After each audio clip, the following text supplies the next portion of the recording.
أما بعد فأعوذ بالله من الشيطان الرجيم بسم الله الرحمن الرحيم وما أرسلناك إلا رحمة للعالمين قال النبي صلى الله عليه وسلم أول الأنبياء آدم وآخرهم محمد صلی اللہ علیہ وسلم سبحان ربک رب العزت عما یصفون وسلام علی المرسلین والحمد للہ رب العالمین اللہم صل علی سیدنا محمد وعلی آل سیدنا محمد وبارک وسلم۔ اللہ رب العزت کے بعد سب سے زیادہ عظیم الشان مقام اور مرتبہ تاجدار مدینہ ساقی کوثر شافی محشر محبوب رب العالمین شمس الضحیٰ بدر الدجیٰ نور الہدیٰ امام کائنات جمال کائنات مقصود کائنات کونین کے شہزادے امام الحرمین امام المجاہدین امام القبلتین حسنین کریمین کے نانا جان احمد مجتبیٰ محمد مصطفیٰ صلی اللہ علیہ وآلہ وسلم کا ہے۔ حضور صلی اللہ علیہ وسلم سے محبت کرنا یہ ہمارے ایمان کی اساس اور بنیاد ہے۔ جس دل میں محبت رسول نہیں اس دل میں ایمان بھی نہیں ہے۔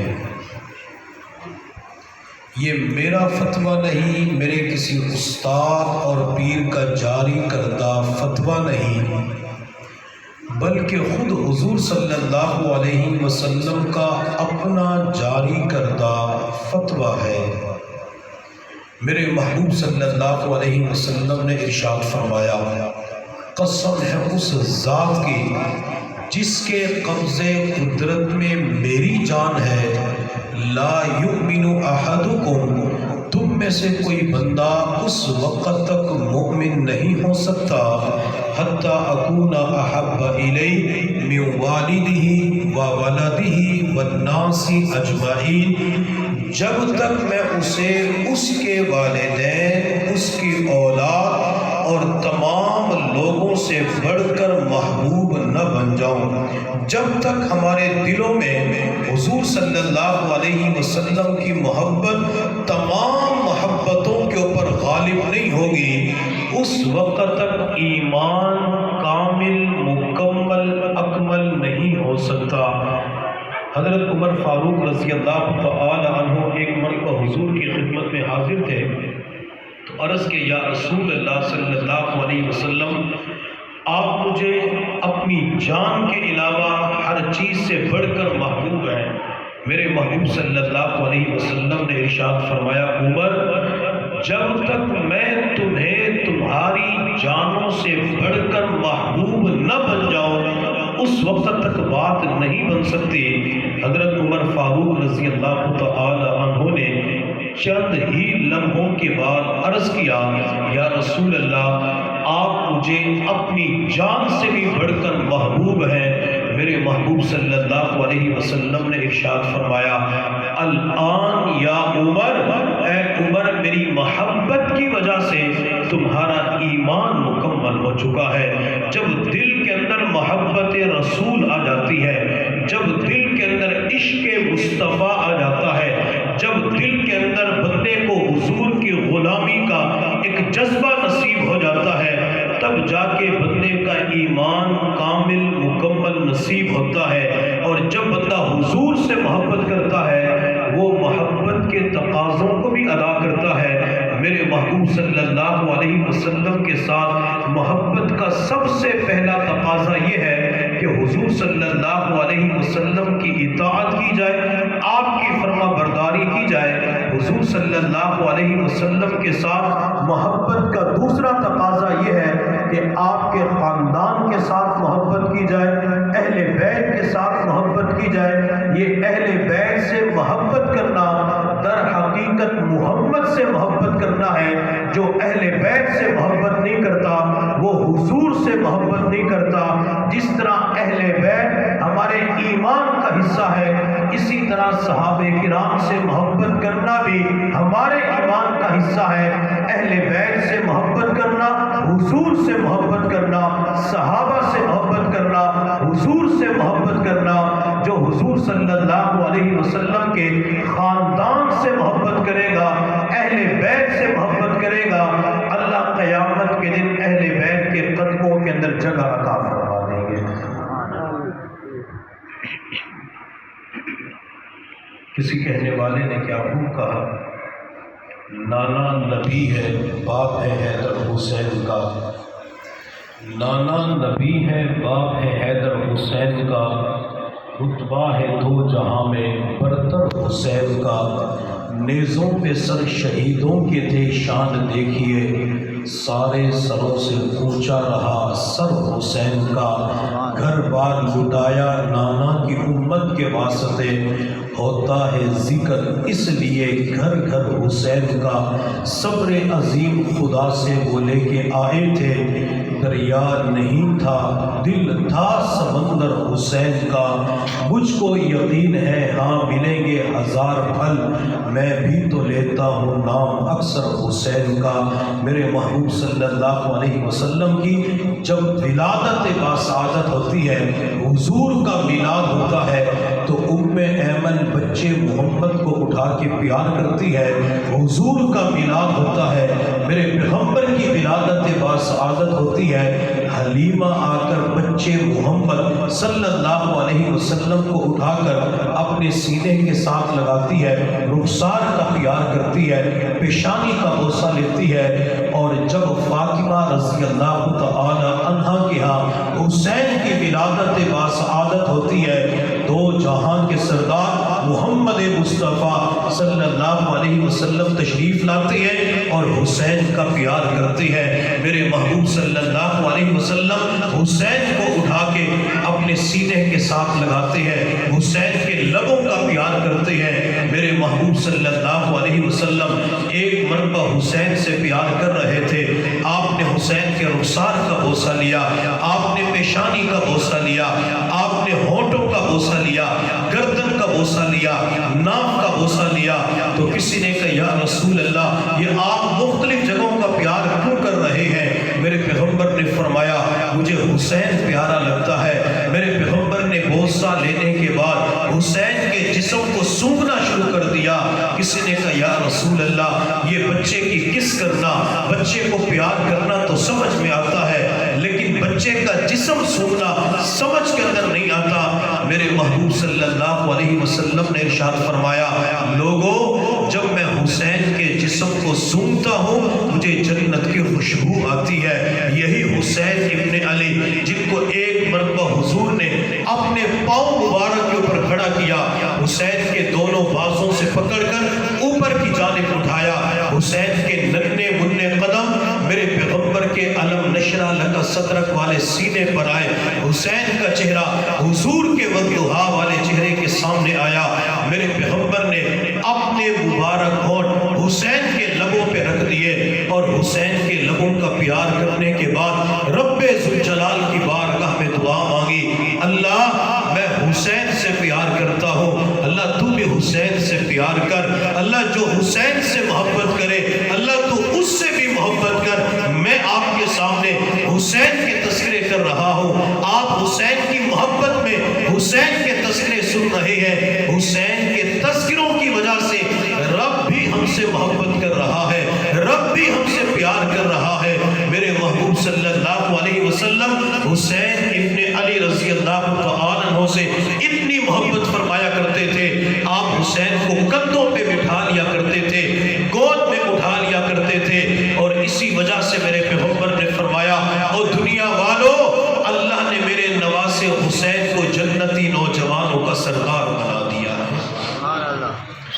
میرے محبوب صلی اللہ علیہ وسلم کی جب ولادت باسعادت ہوئی، مہینہ ربیع الاول کا تھا، سوموار کا دن تھا، مکہ المکرمہ کی سرزمین تھی۔ سیدہ آمینہ رضی اللہ تعالی عنہ کے پاس اس وقت دو خواتین تھیں، ام ایمن اور حضرت شفا بنت عبداللہ، جو حضرت عبد الرحمن بن عوف رضی اللہ تعالی عنہ کی والدہ ہیں۔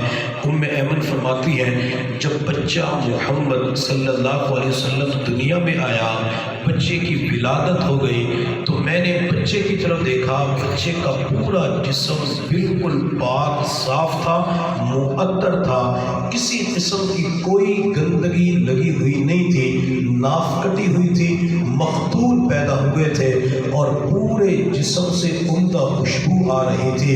ام ایمن نے آمینہ سے کہا، آمینہ کیا میں بچے کو غسل کرا دوں، بچے کو نہلا دوں؟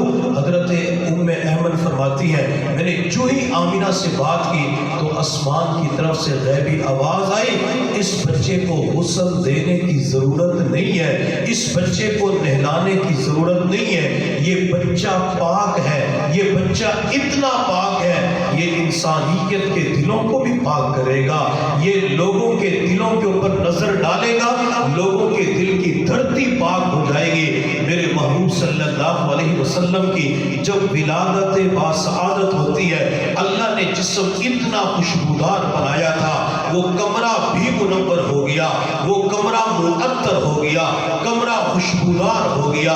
میرے اللہ نے حضور صلی اللہ علیہ وسلم کو جو جسم مبارک عطا فرمایا تھا، پوری کائنات میں اس کی مثال نہیں ملتی۔ آج ہم میں سے ہر بندہ یہ چاہتا ہے کہ مجھے خواب کے اندر ایک مرتبہ حضور کا دیدار نصیب ہو جائے، میں حضور کے وضحا والے چہرے کو دیکھوں، وہ حضور کا حلیہ یاد کر لے، جس نے سر کے بالوں سے لے کر پاؤں کے ناخنوں تک میرے پیغمبر کا حلیہ یاد کیا۔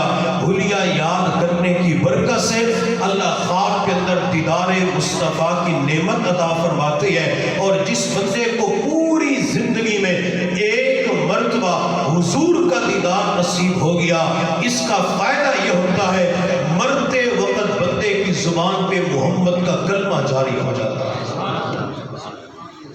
کسی کہنے والے نے کیا خوب کہا، نہ ہو ذکر مبارک آپ کا ورد زباں کیوں کر، نہ ہو ذکر مبارک آپ کا ورد زباں کیوں کر، میں ہوں روز ازل سے عاشق شیدا محمد کا۔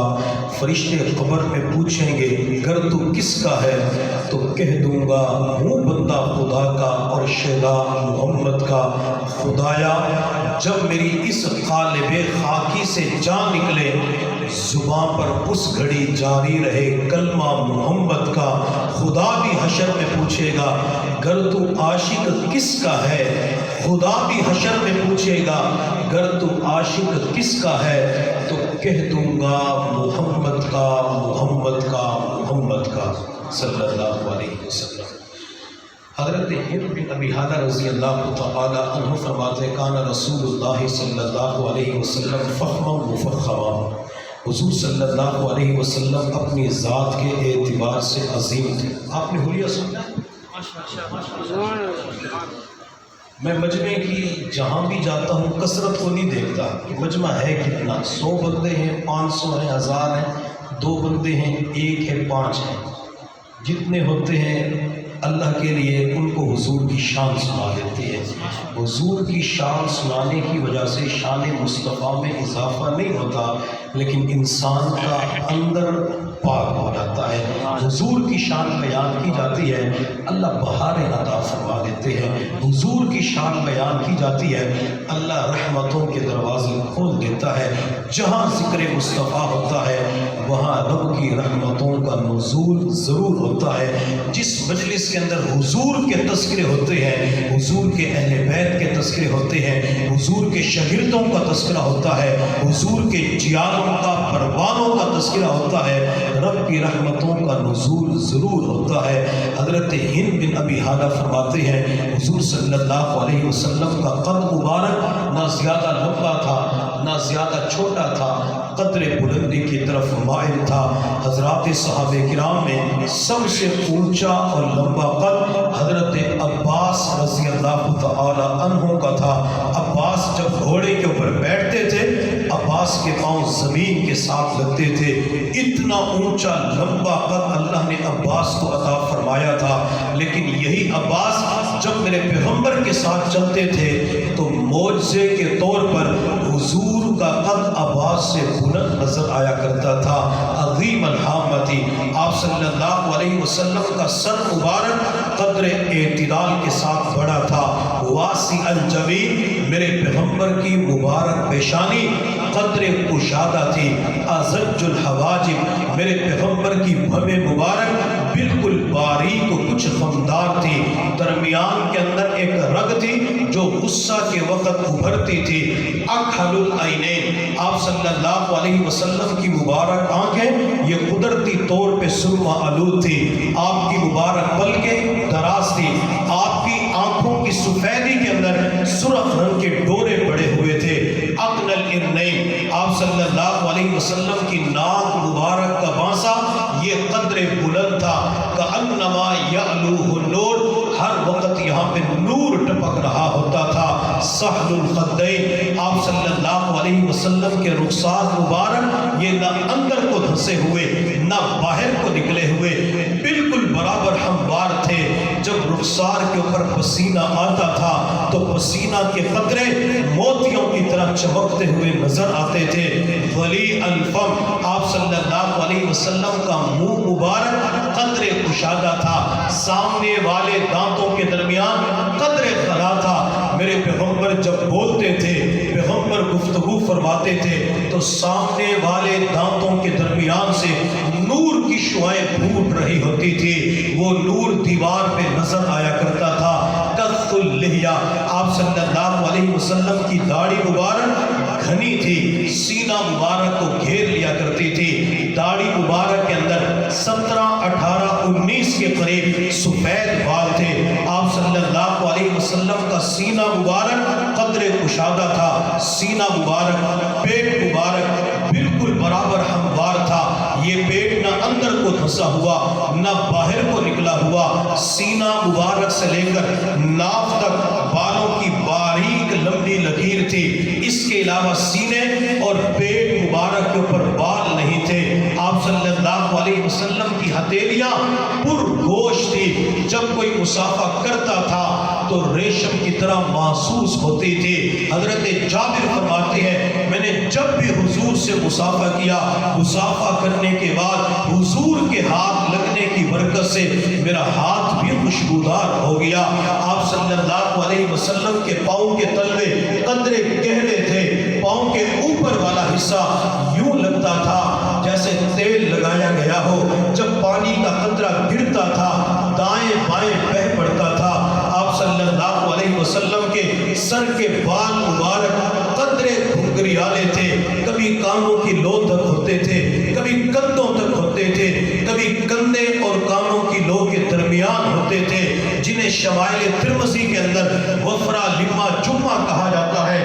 آپ صلی اللہ علیہ وسلم کے دونوں کندھوں کے درمیان قدر فاصلہ تھا، درمیان کے اندر مہر نبوت تھی۔ صحابہ کرام کی چاہت یہ ہوتی تھی اللہ میری زندگی کے اندر وہ دن لے کے آ جب میں حضور کی مہر نبوت کا بوسہ لوں۔ میرے پیغمبر نے اپنی وفات سے 5 دن پہلے مسجد نبی کے اندر منبر پہ جلوہ افروز ہو کے صحابہ کی طرف دیکھ کے فرمایا میرے صحابہ اگر میں نے کسی کا حق دینا ہو وہ آئے اور مجھ سے اپنا حق وصول کر لے۔ میرے پیغمبر کی طبیعت ناساز ہے، آپ کو شدید بخار بھی ہے، آپ کے سر مبارک کے اندر پین بھی ہے، درد بھی ہے۔ اس حالت کے اندر حضور فرماتے ہیں اگر میں نے کسی کا حق دینا ہو، میں نے کسی کا قرضہ دینا ہو، وہ آئے مجھ سے اپنا حق وصول کر لے، مجھ سے اپنا بدلہ لے لے۔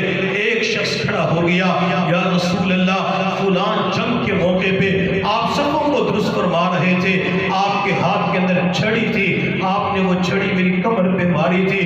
میرے پیغمبر نے فرمایا آ کے محمد سے سے اپنا بدلہ لے لے۔ صحابہ کرام نے جب اس شخص کے چہرے کی طرف دیکھا تو دیکھ کر کہنے لگے او خدا کے بندے، حضور کی طبیعت ناساز ہے، شدید بخار بھی ہے، آپ کو بدلے کی پڑی ہوئی ہے۔ اس صحابی رسول جواب کسی کی طرف التفات نہیں کرتے، جواب نہیں دیتے، حضور کے پیچھے جا کے کھڑے ہو گئے اور عرض کے یا رسول اللہ، جب آپ نے چھڑی ماری تھی میری کمر کے اوپر قمیص بھی نہیں تھی، کوئی چادر بھی نہیں تھی، میرے محبوب صلی اللہ علیہ وسلم نے اپنی مبارک کمر سے چادر کو اوپر کی جانب اٹھایا اور فرمایا چھڑی اٹھا اور محمد سے اپنا بدلہ لے لے۔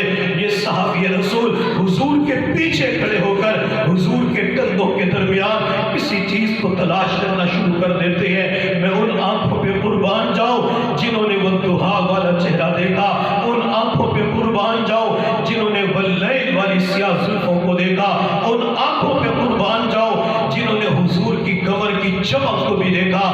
جب صحابی رسول کی آنکھوں میں مہر نبوت آ جاتی ہے، حضور کے قریب تشریف لائے، آپ کے دونوں کندھوں کے درمیان مہر نبوت کا پیار کر لیا، مہر نبوت کا بوسہ لے لیا۔ میرے پیغمبر نے فرمایا تو نے بدلہ کیوں نہیں لیا؟ یہ صحابی رسول رو پڑے، آنکھوں میں آنسو آ گئے، روتے ہوئے کہنے لگے یا رسول اللہ کون سا بدلہ، کون سا حق؟ میری زندگی کی چاہت یہ تھی وہ دن کب آئے گا جب میں آپ کی مہر نبوت کا بوسہ لوں گا۔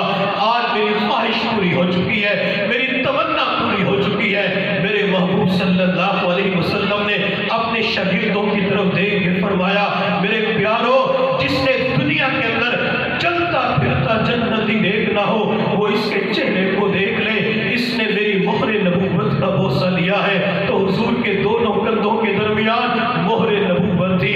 آپ صلی اللہ علیہ وسلم جب چلتے تھے سینہ تان کے نہیں چلتے تھے، اکڑ کے نہیں چلتے تھے، حضور سر مبارک جھکا کے چلتے تھے۔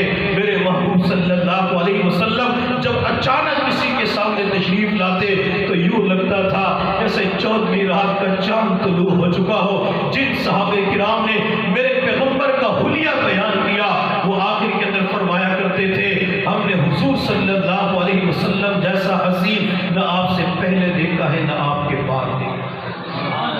اللہ نے حضور کو اتنا بہترین حلیہ جسم عطا فرمایا تھا، جو حضور کے حلیے کو یاد کر لیتا ہے اللہ تعالیٰ خواب کے اندر حضور کا دیدار عطا فرما دیتے ہیں۔ میں آخری کے اندر تمام آپ سے درخواست کروں گا، اگر ہم حضور سے سچی محبت کرتے ہیں، حضور سے سچا پیار کرتے ہیں، حضور سے سچا عشق کرتے ہیں، ہاتھ جوڑ کے درخواست کروں گا حضور کی غلامی کے اندر آ جائیں، حضور کی غلامی کے اندر زندگی گزاریں۔ آج کے بعد اپنی خواہشات کو ختم کر دیں۔ میرا دل یہ چاہتا ہے کہ یہ لباس پہنوں، میرا دل چاہتا ہے کہ یوں کھاؤں، نہیں، آج کے بعد دیکھنا یہ کہ حضور کون سا لباس پسند کرواتے تھے۔ آج کے بعد جب کھانا کھانے کے لیے بیٹھے وہی انداز وہی طریقہ اپنائے جو حضور نے اپنایا تھا۔ حضور چلتے کیسے تھے اسی انداز کو اپنانے کی کوشش کریں۔ حضور مسکراتے کیسے تھے اسی طرح مسکرانے کی کوشش کریں۔ حضور پیتے کیسے تھے، حضور کے سونے کا طریقہ کیا تھا؟ جس نے حضور کی ایک ایک سنت کو تلاش کر کے اس پہ عمل کرنا شروع کر دیا، مجھے اللہ کی ذات سے قوی امید ہے اللہ سر کے اوپر عزت کا تاج سجائیں گے اور قیامت کے دن محمد کے ہاتھوں حوض کوثر کا جام عطا فرمائیں گے۔ جب میرے پیغمبر کا میلاد ہوا، حضور کی ولادت باسعادت ماں آمینہ کے پیٹ سے دنیا میں آئے، ادھر حلیمہ کو پتہ چلا مکہ المکرمہ کے اندر بچے ہیں، وہ بچہ لینے کے لیے مکہ آئی، دروازہ خوش کر کے جب کمرے کے اندر داخل ہوئی حلیمہ نے کہا آمینہ اپنا لال دکھا، اپنا پتر دکھا، اپنا بیٹا دکھا۔ میرے پیغمبر کے اوپر سفید رنگ کی چادر پڑی ہوئی تھی، جب اس چادر کو اٹھایا حلیمہ فرماتی ہے جب میں نے بچے محمد صلی اللہ علیہ وسلم کی کھلی آنکھوں کو دیکھا، بچے محمد صلی اللہ علیہ وسلم کے ننھے منھے ہونٹوں پہ مسکراہٹ کو دیکھا، تو میں نے اس وقت جذبات میں آ کے بچے محمد کو اٹھا کے سینے کے ساتھ لگایا اور میں نے کہا آمینہ میں اس بچے کو دودھ ضرور پلاؤں گی۔ آمینہ نے کہا حلیمہ بچے کے سر پہ والد کا سایہ نہیں ہے، بچہ یتیم ہے، والد دنیا سے جا چکا ہے، اس کا کوئی سہارا نظر نہیں آ رہا، یہ ماں کے پیٹ میں تھا، باپ اسی وقت دنیا سے چلا گیا تھا، آپ کو دودھ پلانے کا معاوضہ نہیں مل سکے گا۔ میں یہاں پہ ان بچوں سے، ان نوجوانوں سے درخواست کروں گا جن کو اللہ نے ماں بھی عطا فرمائی ہے، باپ بھی عطا فرمایا ہے، ہاتھ جوڑ کے درخواست کروں گا، جھولی پھیلا کے درخواست کروں گا، کبھی ماں باپ کو ناراض نہ کرنا، ماں باپ کو گالی نہ نکالنا۔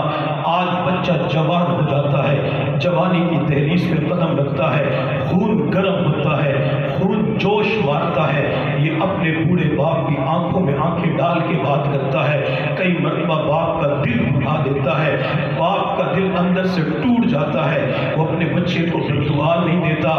لیکن نوجوانوں، ایک میں یہ عرض کروں گا، جب بوڑھے باپ کا دل اندر سے ٹوٹتا ہے، یہ آسمان کو چیرتے ہوئے عرش پہ پہنچ جاتی ہے، نوجوان کا مستقبل برباد ہو جاتا ہے، اور کئی مرتبہ نوجوان غصے میں آ کر اپنی ماں کو گالی نکال دیتا ہے، کہتے کیوں کتے کی طرح بھونکتی رہتی ہے، کیوں گدھے کی طرح رینگتی رہتی ہے، کیوں مجھے سمجھاتی رہتی ہے۔ آج دنیا کے اندر ماں کو گالی نکالنا آسان ہے، لیکن یہی ماں جب دنیا سے چلی جائے گی، اس ماں کو منو مٹی کے نیچے دفن کر دیا جائے گا۔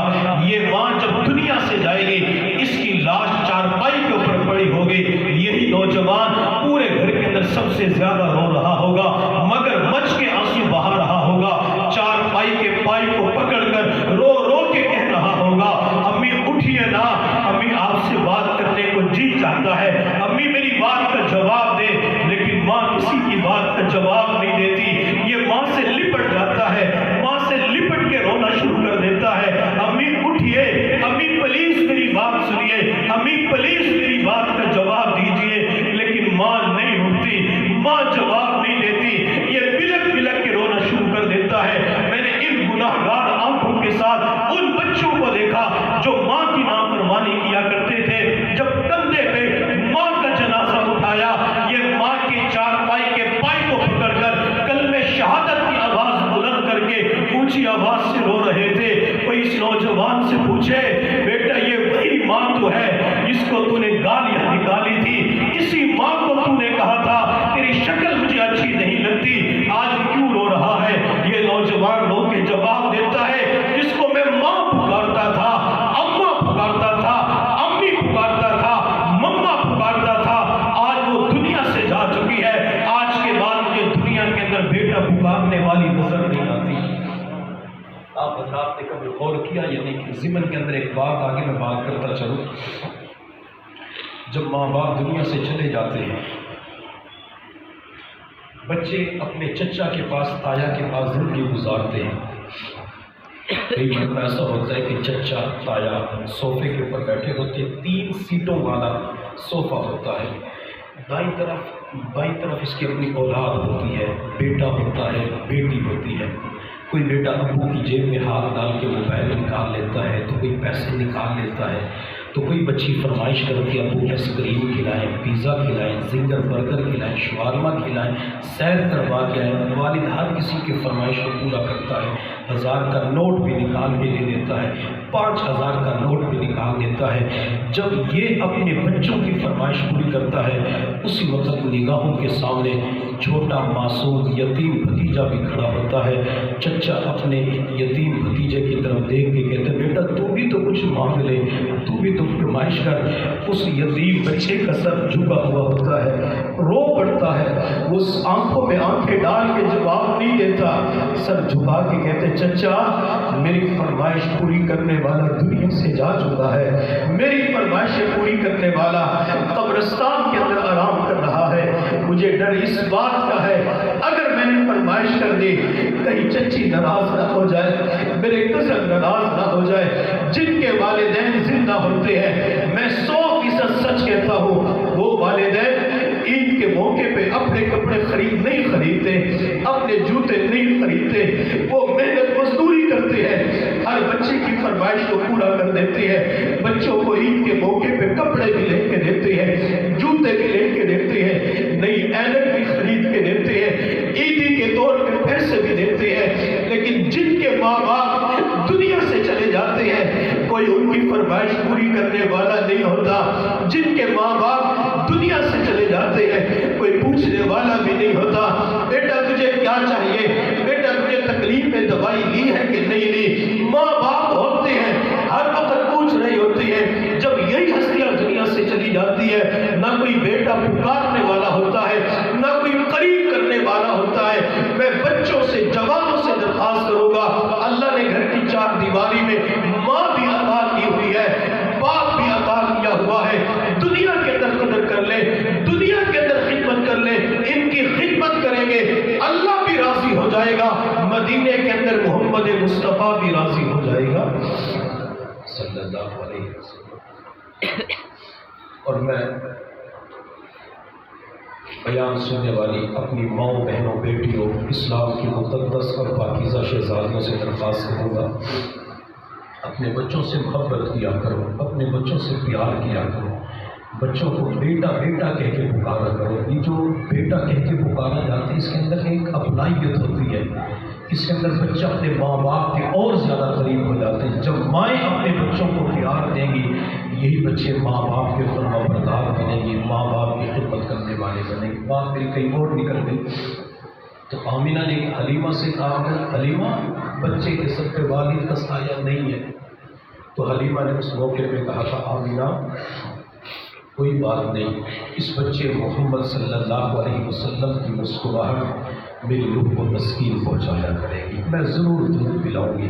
پھر کسی کہنے والے نے کیا خوب کہا، حلیمہ میں تیرے مقدرہ کو صدقے، حلیمہ میں تیرے مقدرہ کو صدقے، تو مدنی در جھولا جھولے گی بھی سے، سونے کا مکڑا نورانی نورانی، تو تکدی ترائیں چمے دی بھی ہو سے، انگلی نبا کے بہڑے کے اندر خدا دے سجد نو پورے دی بھی ہو سے، کدی نال نزاکت دے وچ سونا اور رسدا بھی ہو سی، تو منی دی بھی ہو سے، محبت دے وچ آ کے بوسے دی خاطر اور کرنا، محبت دے وچ آ کے بوسے دی خاطر لباں کو لباں وچ ملے دی بھی ہو سے، محبت دے وچ آ کے بوسے دی خاطر، محبت دے وچ آ کے بوسے دی خاطر لباں کو لباں وچ ملے دی بھی ہو سے، نوا کے سجا کے کجلا بھی پا کے، تو تھوڑی ہلا کے ہنسے دی بھی ہو سے۔ حلیمہ نے بچہ محمد اپنی گود میں اٹھایا، پھر اپنی سواری کے پاس چلی گئی، اپنی سواری کے اوپر جا کے بیٹھی، بچے کو گود میں رکھا ہوا تھا۔ تھوڑی دیر کے بعد حلیمہ کا خاوند آیا، سواری کے اوپر آگے بیٹھا، بچہ درمیان میں، پیچھے حلیمہ۔ اس سواری نے اٹھنے سے انکار کر دیا۔ حلیمہ نے اپنے خاوند سے کہا نیچے اترو، جب خاوند نیچے اترا سواری کو بھی چلنا شروع کر دیا، سواری کو پھر بٹھایا، حلیمہ کا خاوند آگے بیٹھا، سواری پھر وہیں بیٹھ گئی، نہیں اٹھ رہی تھی۔ حلیمہ نے اپنے خاوند سے کہا یہ بچہ محمد اتنا برکتوں والا ہے، اگر اس کی طرف پشت کی جاتی ہے دنیا کی سواری چلتی ہی نہیں ہے، میں بچے کو لے کر آگے بیٹھ جاتی ہوں، تو میرے پیچھے بیٹھ جا۔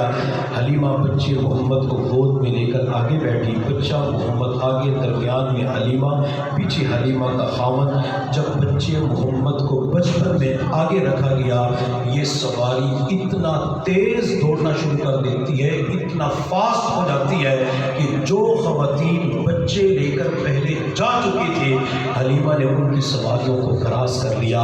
وہ خواتین کہنے لگی حلیمہ کیا تم نے مکہ کے اندر جا کے سواری بدل لی؟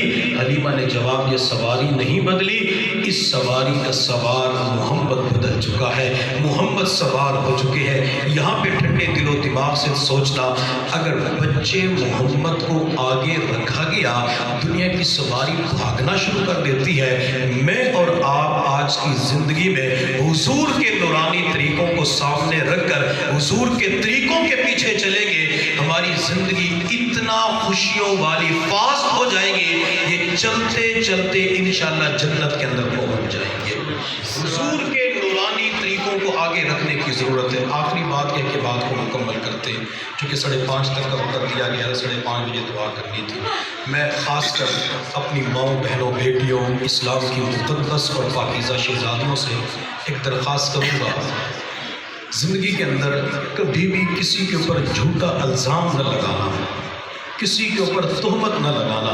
کئی مرتبہ ہماری خواتین دوسروں کی باتوں میں آ کے تہمت لگا، یہ گندی عورت ہے، یہ گندی لڑکی ہے، یہ فلاں ہے، اس نے یہ کیا، اس نے وہ کیا۔ یہ جھوٹا الزام لگانا گناہ کبیرہ ہے۔ امام مالک رحمۃ اللہ علیہ کے دور میں کسی خاتون کا انتقال ہوا، جب غسل دینے والی عورت کو بلایا گیا، اس نے غسل دینا شروع کیا تو غسل دینے والی عورت کا ہاتھ مردہ عورت کے ران کے ساتھ چپک گیا۔ اس ہاتھ کو چھڑانے کی کوشش کی گئی لیکن ہاتھ جدا نہ ہو سکا۔ لوگ حیران پریشان کہ اب کیا کریں؟ تو کسی عالم نے کہا کہ غسل دینے والی عورت کا ہاتھ کاٹ دو، کسی نے کہا مردہ عورت کی ران کا گوشت کاٹ دو، لیکن کوئی بھی تیار نہ ہوا۔ امام مالک قریب کی بستی کے اندر موجود تھے، آپ کو اطلاع دی، آپ وہاں سے بستی کے اندر تشریف لائے، پردے کا انتظام کر کے پیچھے کھڑے ہو کر آپ نے غسل دینے والی عورت سے پوچھا، میری بہن جب تو غسل دے رہی تھی غسل کے دوران زبان سے کوئی جملہ تو نہیں کہا؟ غسل دینے والی عورت کہنے لگی، حضرت جب میری خوبصورت بدن کے اوپر نظر پڑی تو میری زبان سے ایک جملہ نکل گیا کہ اس مرنے والی عورت کے فلاں مرد کے ساتھ ناجائز تعلقات تھے۔ امام مالک رحمۃ اللہ علیہ نے فرمایا، کیا تو نے مرنے والی عورت کو اس مرد کے ساتھ تنہائی کے اندر گندی حرکت کرتے ہوئے دیکھا؟ حضرت نہیں دیکھا۔ امام مالک نے فرمایا، ہاتھ ملاتے ہوئے دیکھا؟ حضرت نہیں دیکھا۔ گفتگو کرتے ہوئے دیکھا؟ بات چیت کرتے ہوئے دیکھا؟ حضرت نہیں دیکھا۔ بس میری زبان سے ویسے ہی جملہ نکل گیا۔ امام مالک رحمۃ اللہ علیہ نے فرمایا، او خدا کی بندی، مرنے کے بعد بھی تو نے اپنی مسلمان بہن کو معاف نہ کیا؟ مرنے کے بعد اتنا بڑا بہتان لگا دیا، جھوٹا الزام لگا دیا۔ امام مالک نے اسی وقت جلاد کو بلایا اور جلاد کو بلانے کے بعد فرمایا، اس غسل دینے والی عورت کو کوڑے مارو۔ 70 کوڑے مارے گئے، ہاتھ جدا نہیں ہوا۔ 75 کوڑے مارے گئے، ہاتھ جدا نہیں ہوا۔ جب 80واں کوڑا مارا گیا تو ہاتھ خود بخود جدا ہو گیا۔ لوگوں نے پوچھا، حضرت راز کیا ہے؟ امام مالک رحمۃ اللہ علیہ نے فرمایا، شریعت مطہرہ کے اندر جھوٹا الزام لگانے کی سزا 80 کوڑے ہیں۔ اس عورت نے دوسری عورت کے اوپر جھوٹا الزام لگایا، تم نے آنکھوں سے دیکھ لیا، جب 80 کوڑوں کی سزا ملی تو ہاتھ خود بخود جدا ہو گیا۔ زندگی میں کبھی کسی کے اوپر جھوٹا الزام نہ لگانا۔ اللہ رب العزت کی بارگاہ میں دعا ہے، اللہ تعالی ہم سب کو سمجھنے کی عمل کرنے کی توفیق عطا فرمائے۔ وآخر دعوانا الحمدللہ رب العالمین۔ میرے پیرو مرشد